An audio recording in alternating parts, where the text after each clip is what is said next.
Hey guys, here's another episode of Day in the Life of Vintage Classic Specialist for a Monday. Let me go ahead and go through what we worked on today in the order we did it. I started off with the Prey Beige 57 Beetle. Fired it up this morning. It did not quite start right away. A couple very minor things. One was that I put a little gas down the carburetor like I normally do with a new motor, because it takes a little bit to get the fuel pump primed to suck gas all the way up from the tank and up into the carb. So usually we put maybe a half a teaspoon or so down the carb and fire it up, and usually they'll fire right up. This one though didn't even attempt to fire up. So the first thing I did was I measured the voltage at the coil, and there was none. And so again, we didn't do all the wiring on this car. We did a lot of it, but somehow the positive coil wire up in the fuse box up in front hadn't been connected to, actually that one on a oval window, it connects directly onto the ignition switch. It wasn't connected. So, pretty simple fix once we found that. Got some voltage back there and, started trying to light the thing up. And lo and behold, it had a pretty bad fuel leak right here. And so, of course, first thing is just to make sure the fitting is tight. Fitting was tight. Pulled the line off and looked at it. Everything basically looked okay. Kind of monkeyed around with it a little bit. We put a different ferrule on it, and thinking that maybe we had a defective one. That didn't do anything. We started looking at the pump housing itself.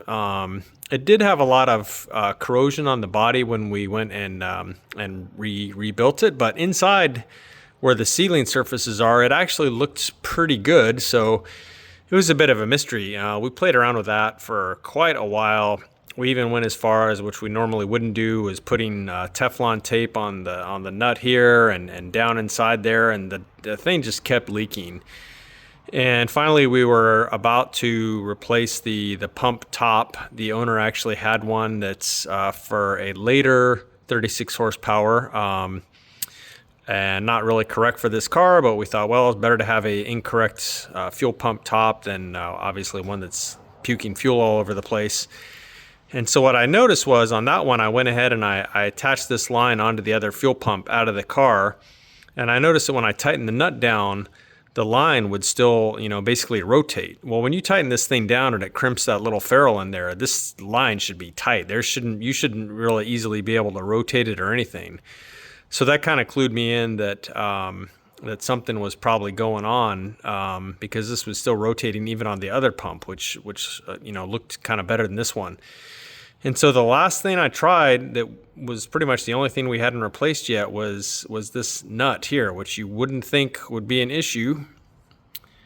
Here it is. And, looking at it and comparing it to the one we replaced it with, we had a spare.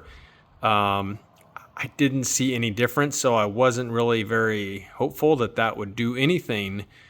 But when we swapped this nut out, boom, the leak was gone. So this one will be going in the trash. I just held on to it for purposes of making this video. I don't see anything wrong with it. I held it next to the other one, compared it, looked at the sealing surface. I don't see any issue with it, but as soon as we replaced this, bam, the leak was gone. So, kind of spent a lot of time this morning chasing our tails on that, but I suppose all's well that ends well. So yeah, then basically got it started, and in fact, let me go ahead and fire it up. This thing starts really easily, idles really nice. Didn't have to use the choke or anything.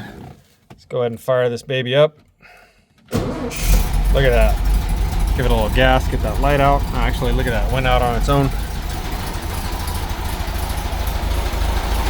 So yeah, there you go. Even cold, it just purrs pretty well.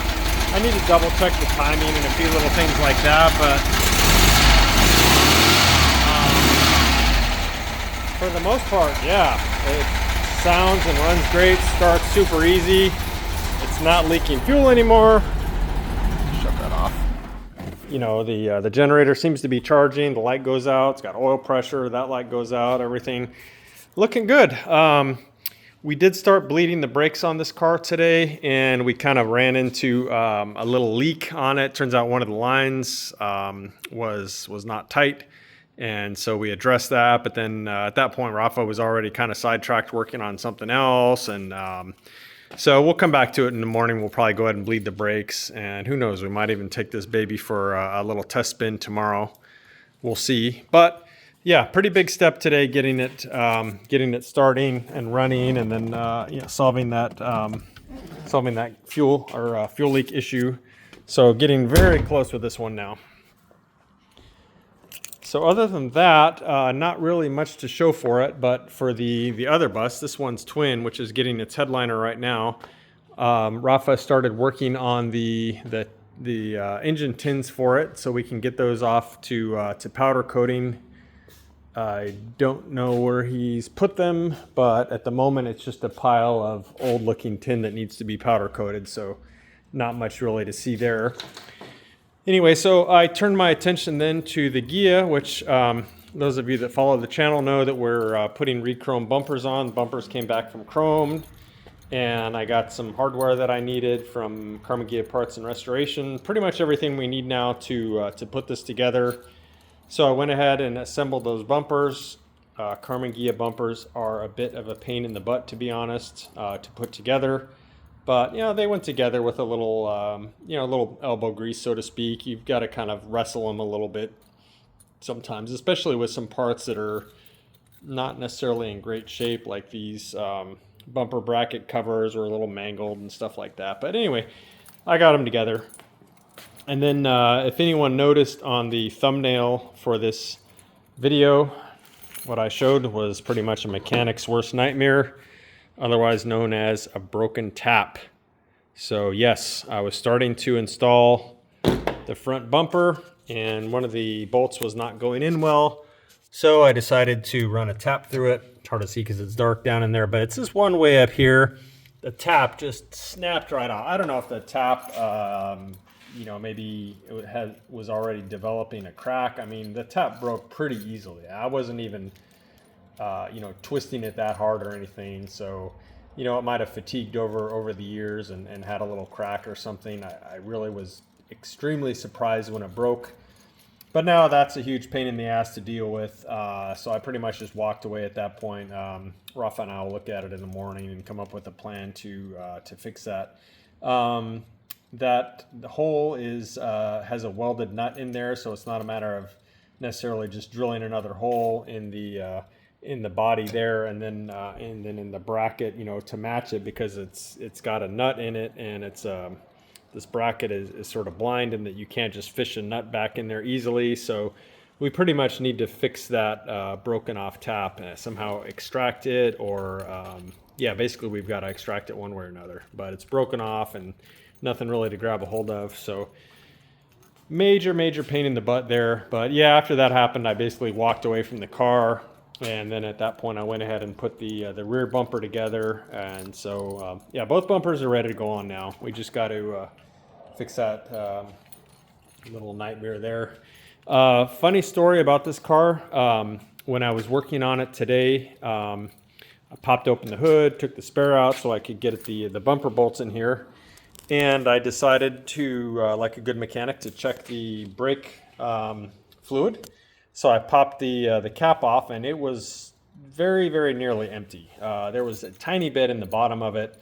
So I thought, well, I better top this off.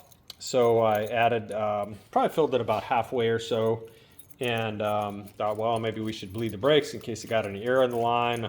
Went about my business for a while. And I looked later, and there was a huge pool of brake fluid forming under the car, and I thought, oh great, that this original reservoir had a rust hole in it or something, and maybe that's why it was low on fluid.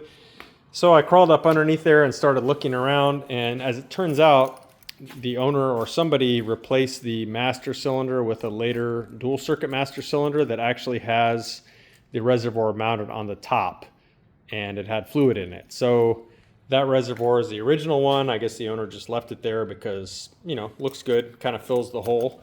But kind of funny, I crawled under there. I was very relieved to see the car had a intact dual circuit cylinder sitting on top of the dual circuit master cylinder. So just kind of funny. I was like, not really panicking, but like, oh great, something else I gotta, you know, kind of deal with it. I hadn't really planned on it, but all's well that ends well with that one too, as far as you know, the brake system being fine. I hadn't realized that he upgraded the master cylinder and the reservoir.